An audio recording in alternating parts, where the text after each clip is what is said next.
Now, in addition to expanding by filling in the Back Bay, in this period, Boston was also expanding by annexing surrounding towns or neighboring towns.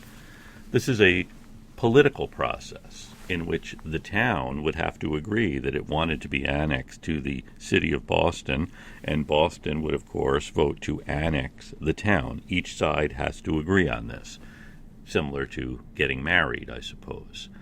And the citizens in a town could approve or disapprove of annexation. In 1868, the city of Roxbury was annexed to Boston, and Roxbury had become a city about 2 decades earlier, and at that time, the part of Roxbury known as West Roxbury did not want to become part of a city, so it had seceded from the city of Roxbury. So the city of Roxbury in 1868 annexed to Boston, and for voters in Roxbury, what they had to gain from annexation would be water, actually, as Boston at this time is building a new water system to bring water from Lake Cochituate and pump it into Boston. A pumping station's being built at Chestnut Hill. So Roxbury would gain by having access to this water, and Boston would gain because it was essential for the pumping station to use Fort Hill in Roxbury for its pressure to get the water over the ridge and into Boston. And Roxbury will also gain from not having to maintain its own police force, fire department, school system, the other amenities that Boston will. They will have an economy of scale now working with the city of Boston. In 1870, 2 years later, Boston annexed the town of Dorchester. Dorchester was still a town governed by a town meeting, and the argument for Dorchester is they also will benefit by having Boston build better streets and so on.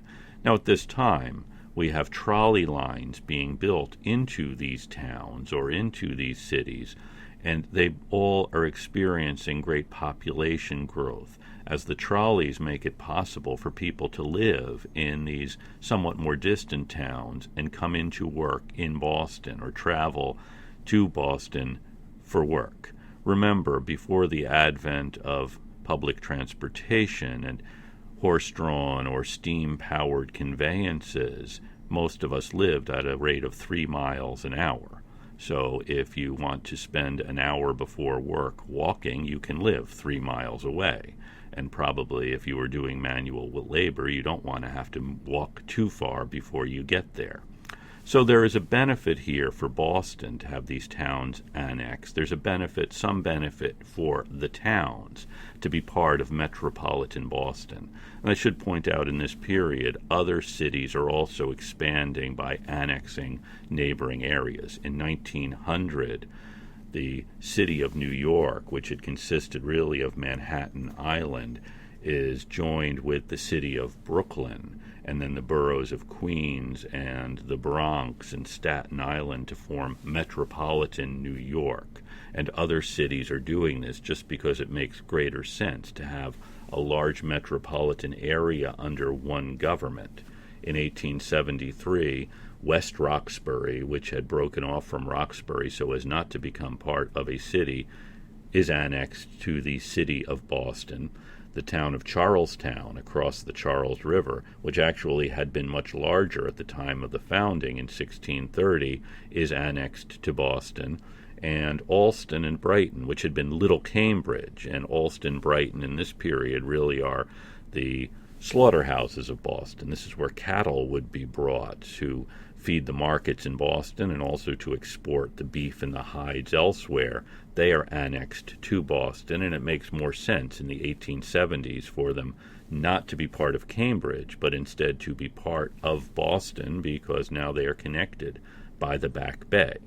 But if you look at a map, you will see between the Back Bay and Allston Brighton, there is the town of Brookline. And in 1873, Boston wanted to annex the town of Brookline. And, in fact, there had been a campaign to annex Brookline, but the voters in Brookline shot it down, actually by a decisive 2-to-1 margin. Brookline did not want to join with Boston. It wanted to be its own independent town, which it proudly remains. With the failure to annex Brookline, Boston's expansion pretty much stops. In 1912, Boston annexes Hyde Park, but had Brookline become part of Boston, you can imagine that Boston today might include, probably would include, Cambridge, Milton, Chelsea, Everett, Revere, the other towns and cities that surround it. Instead, Boston is confined into the areas it had reached pretty much by the 1870s, and the metropolitan area of Boston today is home to about 3 million people. The city of Boston is home to about 600,000.